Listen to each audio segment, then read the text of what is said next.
Absolutely. All right, well, welcome everyone to day 2 of the International Education at Queen's Conference.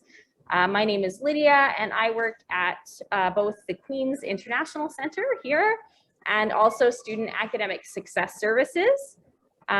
Before getting into today's session, I want to acknowledge that the session and this conference is taking place on the lands of the Anishinaabe and Haudenosaunee peoples. I'm grateful to be a guest here, learning on these lands. And as we explore today's theme of authorial voice, I recognize how English has been and continues to be used as a colonial tool for linguistic and cultural genocide. And I seek to use the knowledge from today's session to further decolonize my practices as an educator. The focus of our conference is to recognize the importance of international education, to celebrate the contributions of international students, and increase our understanding of the international student experience. And I believe that Rubaiyat Jabeen's session connects with all of these goals. Rubaiyat is an international PhD student from Bangladesh. She has an LLM and MA in TESOL from Minnesota State University. She has 17 years of teaching experience. She loves working with international students and facilitating Bachelor of Education teacher candidates in preparing to teach English language learners. So I will pass it over to you. Thank you so much, Lydia. Happy International Education Week, everyone. Thank you for being here. So as Lydia kindly introduced, I am Rubaiyat Jabeen. I am from Bangladesh. I am an international PhD candidate over here at the Faculty of Education. And my research is being supervised by Dr. Maria Myers. My first language is Bangla and my second language is English. And I consider myself a lifelong language learner, not only of English as a second language, but also of Bangla as my first language, because I believe that language is something which we have to keep on learning, unlearning, and relearning throughout our lives, because language is dynamic, it's living, and it keeps on changing and reforming. And as I begin, I would also like to thank SAS, School of English, and Quick for their incredible kindness and support with my recruitment process. Without their help, I wouldn't have been able to recruit the participants for my data collection. So thank you very much. So before I move on and talk to you about my research, let's do a little bit of an activity. I'm calling it Think and Share. So I have this little prompt for you, which asks you to imagine you are a student who went to study in a foreign university that uses a different language. How would you want the university to help you with your target language? So target language is the language in use at the university, the one that you also have to use for your education. Take 3 minutes to think, to write down if you prefer, and then we will share a little bit about what we think. Okay, so let's take 3 minutes.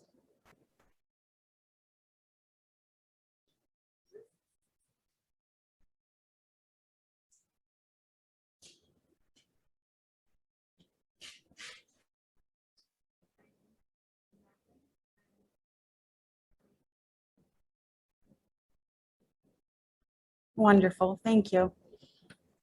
So this whole exercise or activity was actually designed to put you in the headspace of the students who I have interviewed, the voices that you are going to see today. And believe me, everything that you have said is what you're going to find in my presentation. So let's get on with it. And thank you so much for participating. That was wonderful. Okay. So my dissertation topic is culture behind writing.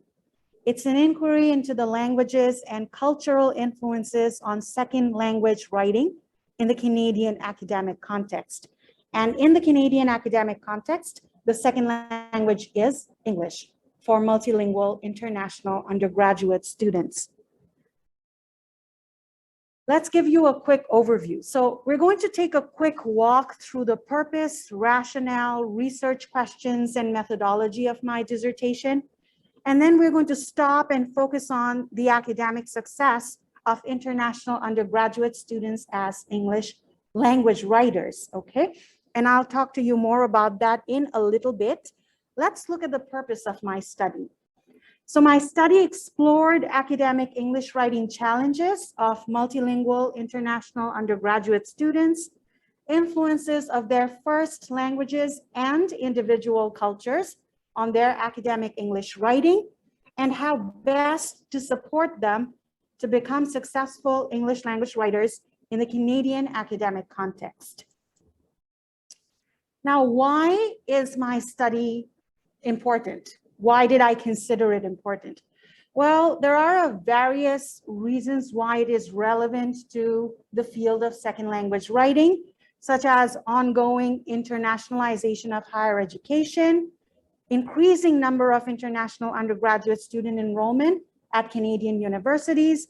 There is also uninvestigated academic writing challenges of international undergraduate students, which leads to research gaps in the academic writing needs of the international undergraduate students, and also research gaps regarding positive influences of first language cultures on academic English writing.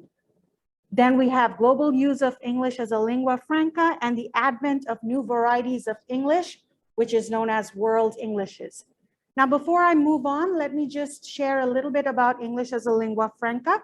So when we say English as a lingua franca, what we essentially mean is that English is the common global contact language. So Queen's as a university has the environment of English as a lingua franca. This room has the environment of English as a lingua franca, because no matter what our first languages are, all of us are communicating in English, which makes it a common contact language, right? Okay, moving on, the research questions. So the research questions go back and align with my purposes, and they are, what are the academic L2, which is English language, writing challenges faced by the MIUS, multilingual international undergraduate students? What constitutes the L1, first language, and individual cultures of the MIUS, and how do they influence their academic L2 writing? What strategies help to alleviate the academic L2 writing challenges of the MIUS, and how are they modified by the L1 and individual cultures of the MIUS? Lastly, but most importantly to me, what L1 and individual cultural integration into the existing practices at the university can help the academic L2 writing of the MIUS? So these are the 4 research questions that framed my study. My study was also using theoretical frameworks to guide it. And the theoretical frameworks that I used are firstly contrastive rhetoric, also the reformation of contrastive rhetoric known as intercultural rhetoric, and critical contrastive rhetoric. Now, if you look at this diagram, this is from 1966. Have you seen this diagram before as people who work with international students? This is something that is still prevalent, right? We're still using this. So we think that there are typically 5 rhetorical models influenced by cultural thought pattern. English, which is linear. Then we have Semitic, Oriental, goes round and round. The Romance branch or family of languages, and Russian. Now, what I am trying to do through my research is shed light on the fact that maybe it's time for us to move away from this model and look at other factors that come into play, because time has changed and so has the factors influencing language skills and development of our international students. So we will talk more about that in a little bit when we look at our findings. Let's look at the other theoretical framework that I'm using. Globalization of English language. Remember how I talked about the advent of world Englishes? So this is the theoretical framework that sort of sets that theory of world Englishes. So what is globalization of English language? We have the English language as the lingua franca. Due to globalization, it spreads to non-native parts of the world. And there, due to localization, it takes on local varieties. So English produces local varieties. Then again, because of globalization, these local varieties go back to the global use of English language. So it feeds back into the global use of English language, and then it keeps on repeating in a cycle. And this combination of globalization and then localization and then again globalization is what we know as globalization of the English language. And this is the reason why we have the very many varieties of Englishes. This is the reason why English is not singular anymore. It's plural, it's Englishes, it's world Englishes. So these were my theoretical frameworks that helped me out with framing my study. Now, what is the context of my study? It's a qualitative study conducted at one public research university in Eastern Ontario, which I'm not going to name because of research ethics. But the data and the findings that it reflects is applicable to all universities in Canada. Now let's look at the methodology. First, the participants. The heart of my study are my participants. So I had 4 wonderful academic English language instructors, 7 English as additional language writing consultants, and 12 multilingual international undergraduate students in their second year or higher. So I did not intentionally recruit any first years because I needed them to have a full-blown academic experience at the university to be able to provide me with the voice that I was looking for. Now, they are my participants because they're really at the heart of the whole academic experience. We have the language instructors who work on the pre-academic writing process. We have the writing consultants who work with all kinds of students at all levels with their writing. And then we have the heart of the whole writing process, right? The international students themselves. Now, the data was collected using 2 focus group discussions, one for the language instructors and another for the writing consultants. And then I had 12 semi-structured interviews. I also had biographic surveys just to collect their demographic and biographic information.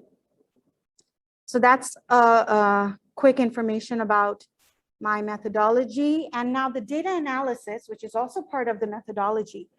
So for the focus group discussions, I used qualitative content analysis. And for the 12 semi-structured interviews, I used thematic analysis. Now we come to the meat of my presentation, which is the focused findings. So for today's presentation, I chose to focus on the findings of the thematic data analysis of the 12 semi-structured interviews conducted with the multilingual international undergraduate students. Now, before I go on to what the findings are, I'd like to tell you that these final themes, and I have 9 of them, I have 9 major themes coming out of the findings of the interviews. So these themes and categories have minimum 50% occurrence rate among the participants.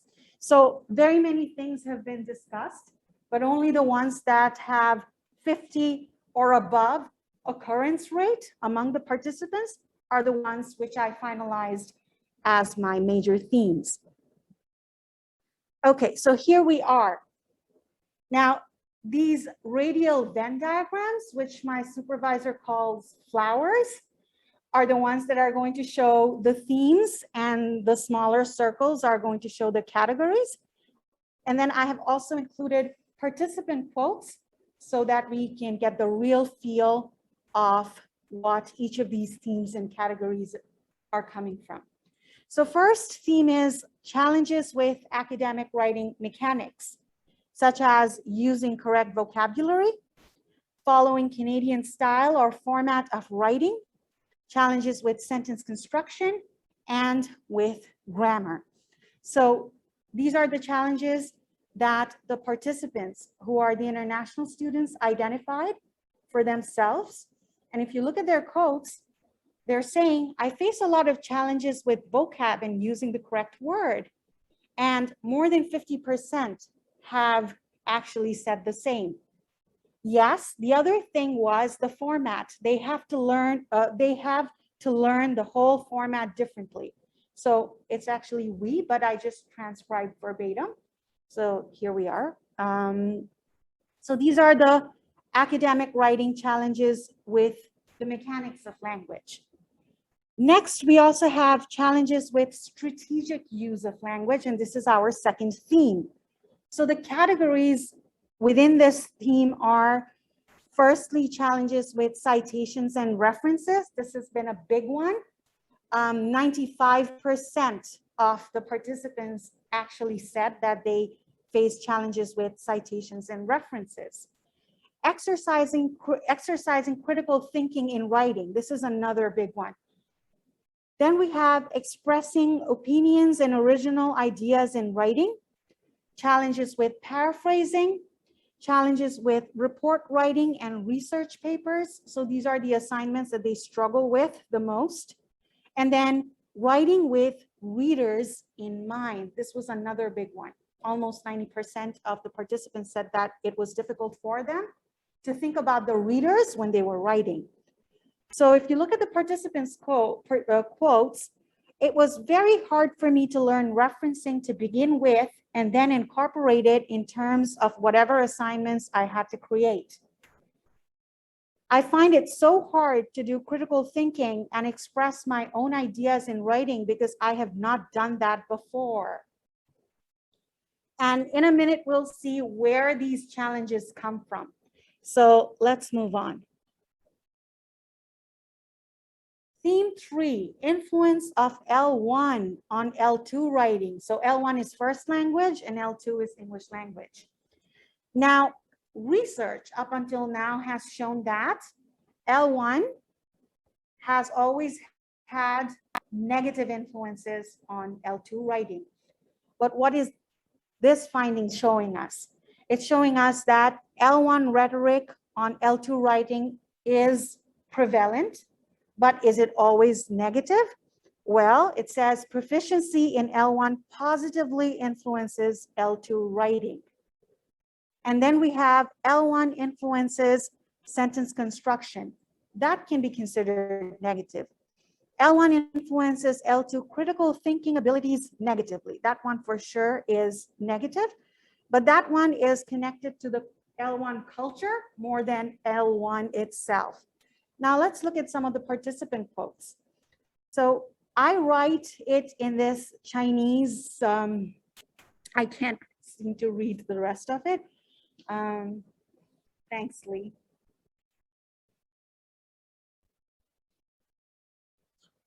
Yeah, that's so much better.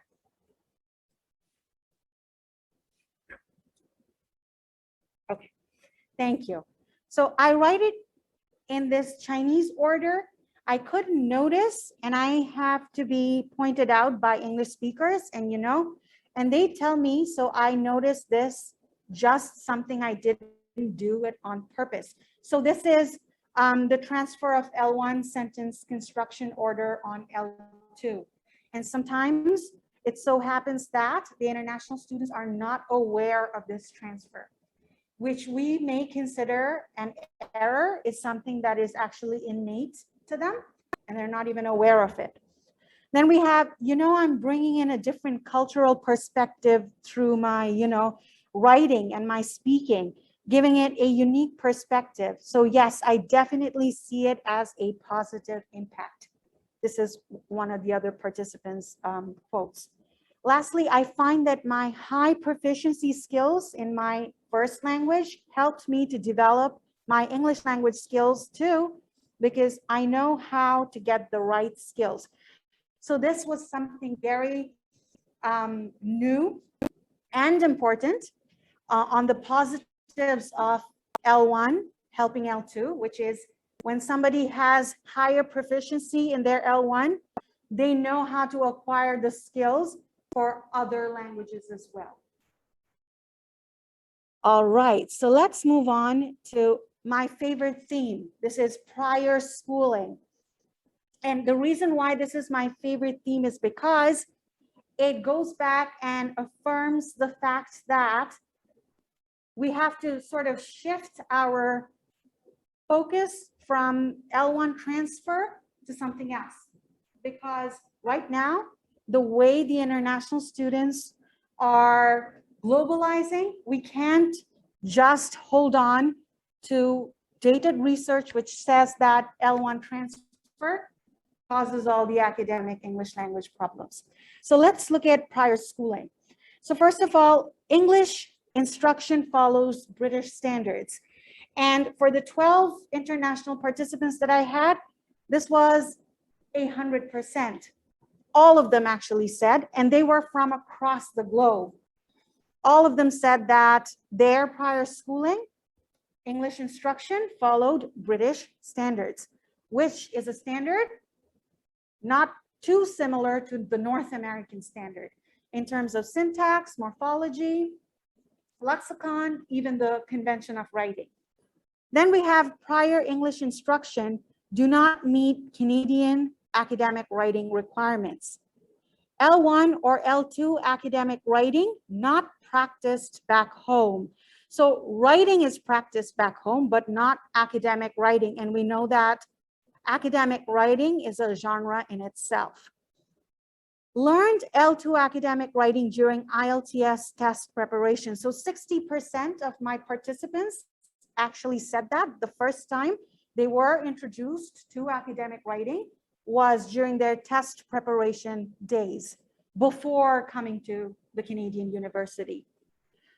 And we all know that preparing for a test is very different from preparing for academic writing for post-secondary education.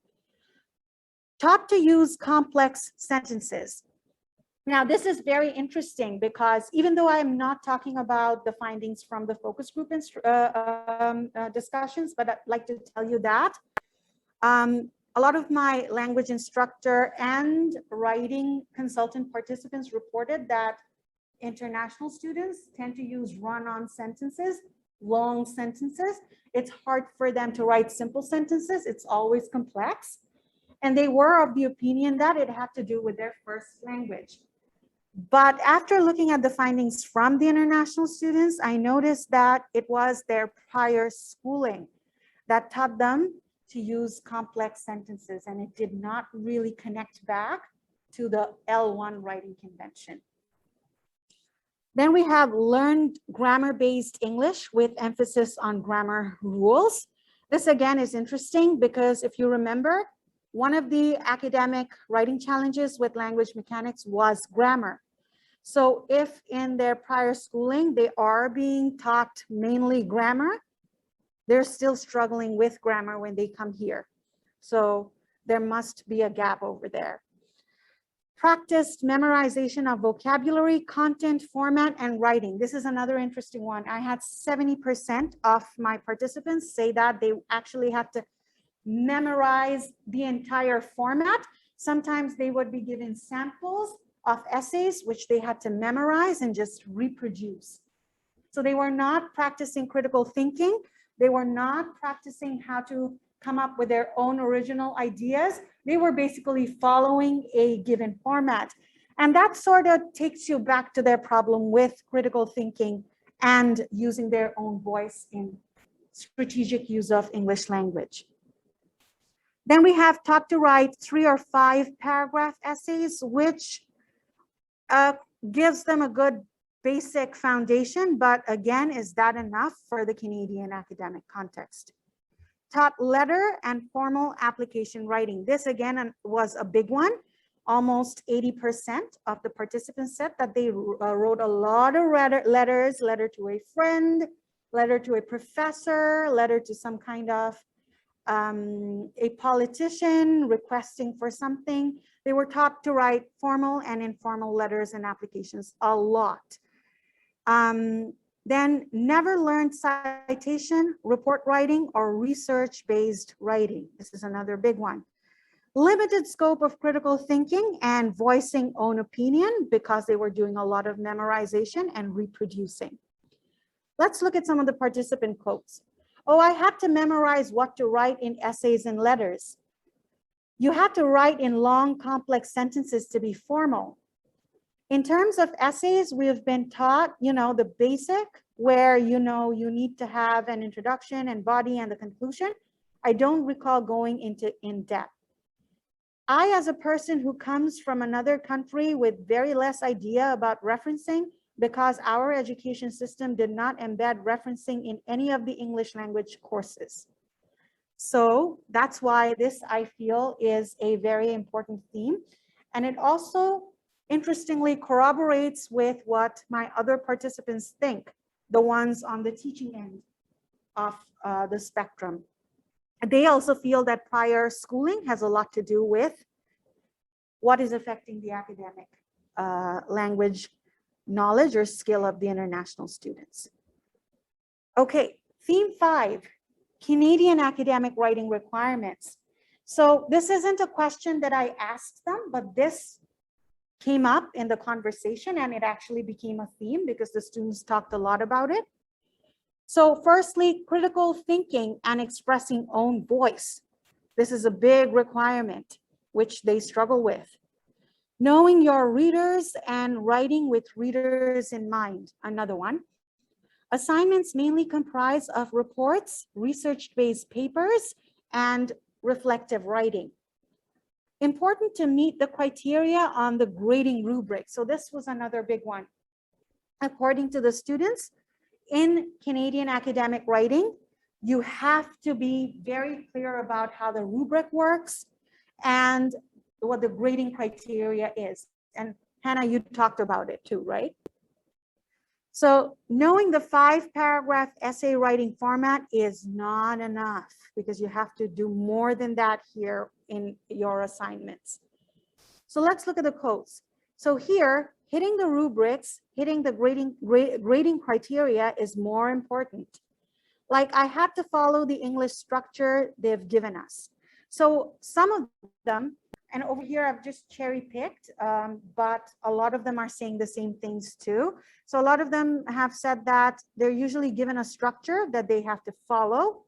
But again, they have to fill the structure in with their own voices, right? Their own critical thinking. So it's not only the structure that is new for them, but also how to and what to write is also new for them. I was expected to express my own ideas and critical thinking.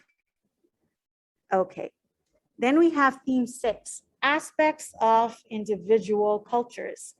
Again, this theme is important because it shows us that what we consider to be first language culture may not be relevant anymore because our international students, because of the way they were taught and raised even in their home countries, they take on aspects of individual cultures which are influenced by Canadian culture, the freedom to express on a variety of topics due to the Canadian academic writing experience.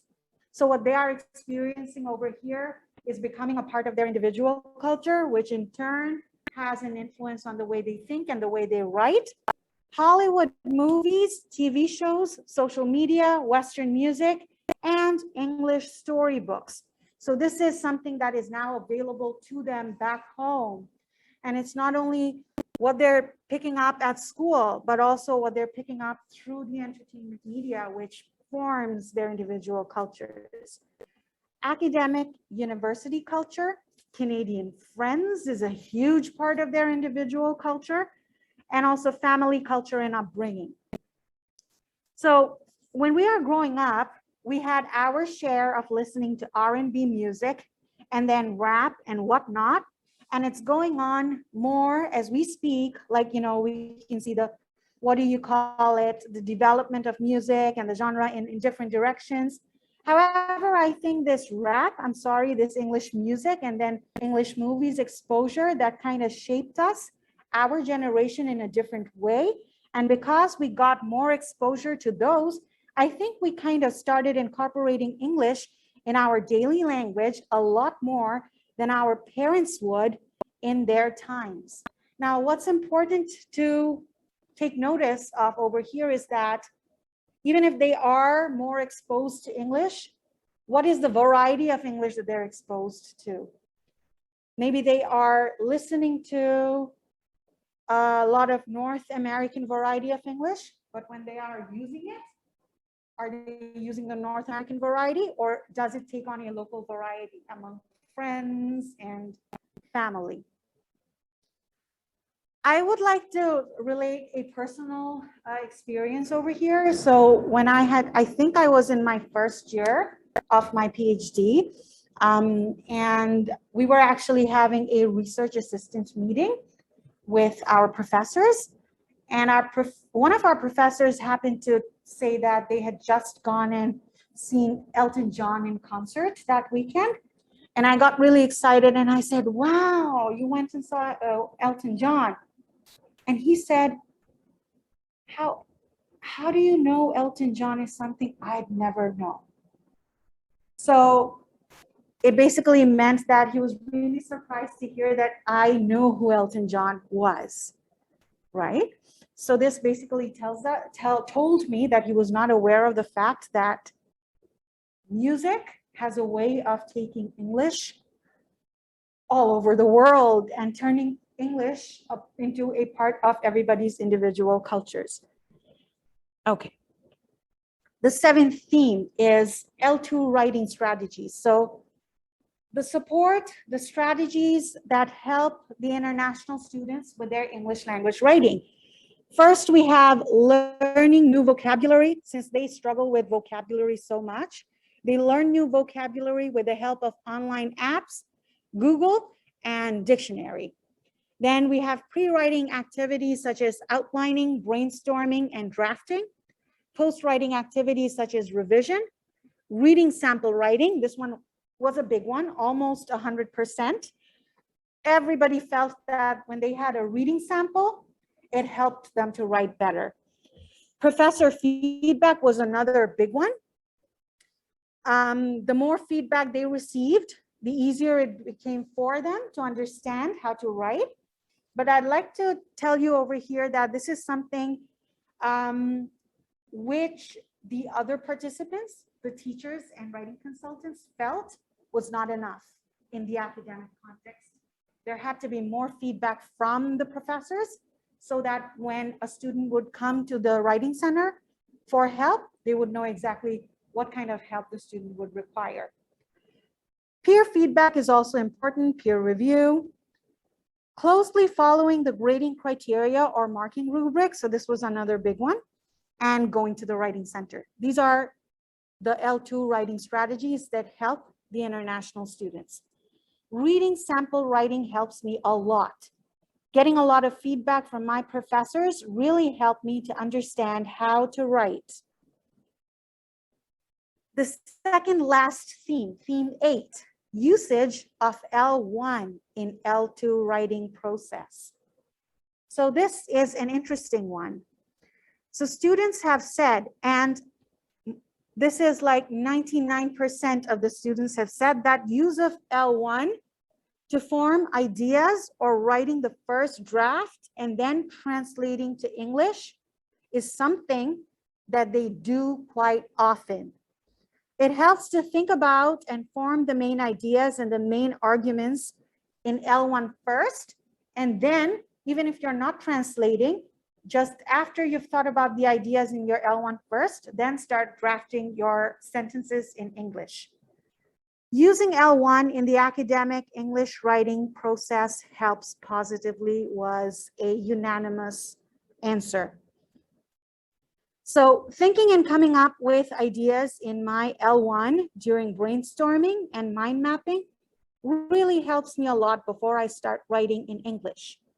I think I were encouraged to use L1, if I were encouraged to use my L1 a little bit more, I think it would have been a lot more helpful in the beginning. So what they're saying is they don't really have to use L1 in the writing process, but at least in the pre-writing, in the preparation process, if they can use L1 consciously to form their ideas, then it'll help them to make that smooth transition into writing in English. And the final theme, theme 9, support from educators and facilitators. So educators and facilitators actually include everybody in the university who helps or works with international students to help them. So find out about the linguistic and cultural background of the international students. Be familiar with non-Canadian writing styles. Should take feedback from multilingual undergraduate international students to understand what kind of support they require. Provide specific support instead of following a general guideline. Universities should employ multilingual people or staff to gain insight into the needs of the international students. Need to be open to L1 usage and understand how it can help with L2 writing.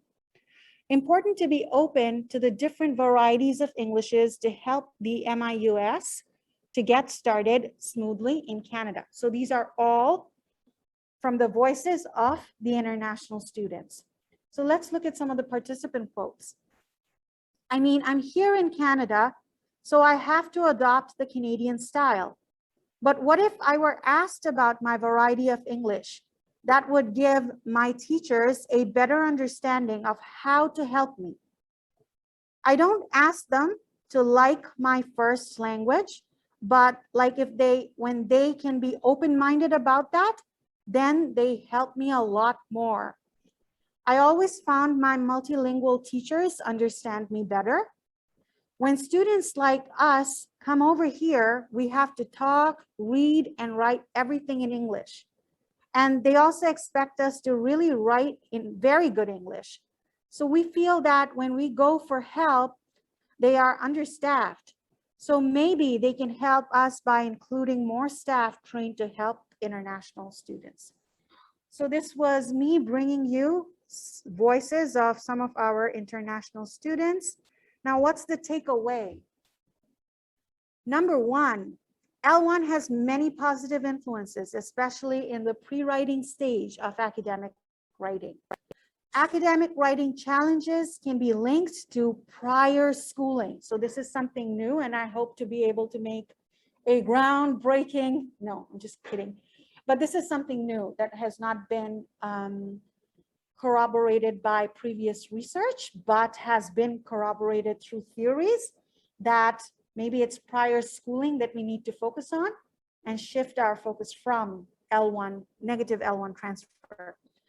Students are benefited by incorporation of L1 in the preparation stage.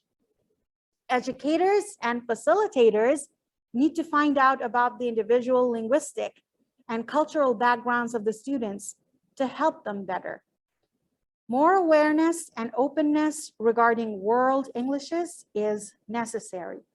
So when I was speaking with my teachers, language instructors, and writing consultants, they said how interested they were in learning about world Englishes and knowing about the different varieties of Englishes and all the diversity of L1 that the students come in with, because we can actually put systems in place to do that. Diagnostic tests, surveys, so many things can be done to be able to elicit that information. But they felt that there is lack of resources, which stops them from making themselves more aware in the way that the students would like them to be. So that's another thing that I will propose through my research as future implications on why and how we should have more resources and more workshops and more discussions in place so that we can make the picture of knowing and being open about diversity of languages happen. Thank you so much for listening to me. Now, let's use the remaining time to discuss, and if you have any questions, I will be more than happy to answer them to the best of my abilities. Thank you. Oh, thank you. Thank you. So any questions for me or any feedback? Yeah, Karen. I was curious from the student participants, was there a diversity of linguistic backgrounds, or was it mostly from one? That's a wonderful question. So there was huge diversity of linguistic backgrounds. So I have had students from Asia, China. I have had students from South Korea. I have had students from India, Russia, Afghanistan, Uzbekistan, Bangladesh, Sri Lanka. So a whole variety of home countries, first languages, and cultures. And what's important, what's also interesting is that students who came from the same country still had very distinct language needs because of their individual cultural aspects. Maybe they went to different kinds of schools. Some of them went to English immersion schools. Some of them did not. Some of them had more exposure to North American entertainment. Some of them did not. So all of these play a role in what they come with and what they consider to be their first language culture. So even if they're coming from the same country, they're very, very different as individual international students. And that's what they want us to focus on, their differences, and to be able to understand that we cannot put them in one box, and there is no fit all purpose, right? They have to be asked what it is that their specific requirement is. And another thing I'd like to mention is a lot of it also depends on the discipline. So English for specific purposes, right? That also dictates what kind of, what the requirement should look like and what kind of specific help it is that they would require. Thank you, Karen, for that question. Any other?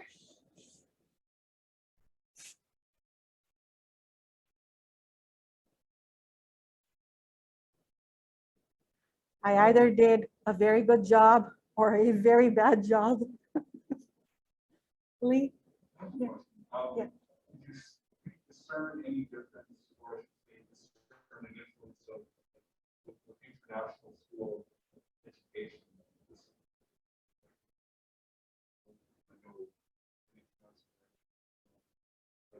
International schools,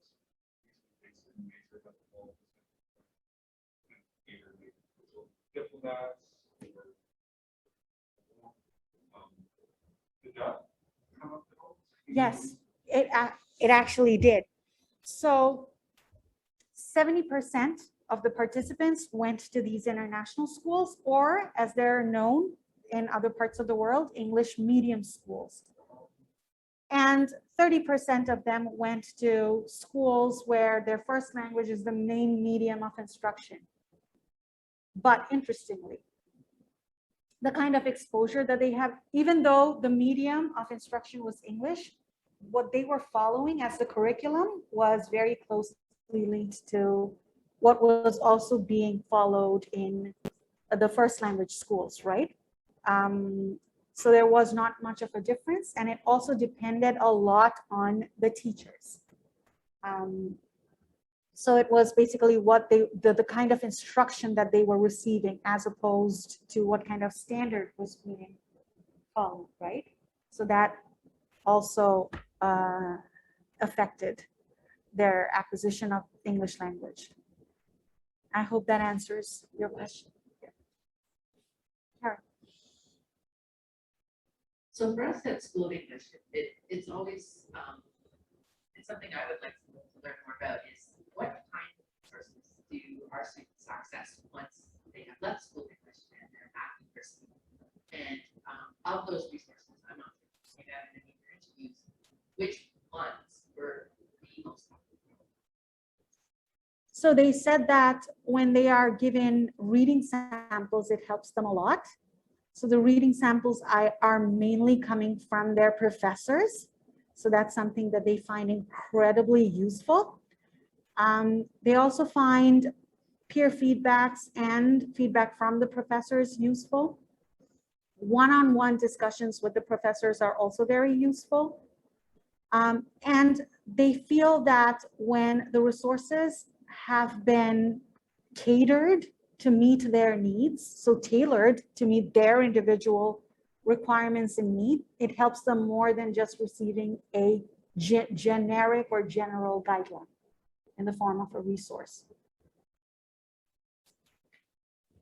All right, I hope that answers your question, Karen. Or with our professors that here. Absolutely, absolutely. Yeah. Yes, absolutely. Any other questions? All right, so I'd like to thank you so very much for being here and listening to my presentation. This again was partial part of my data.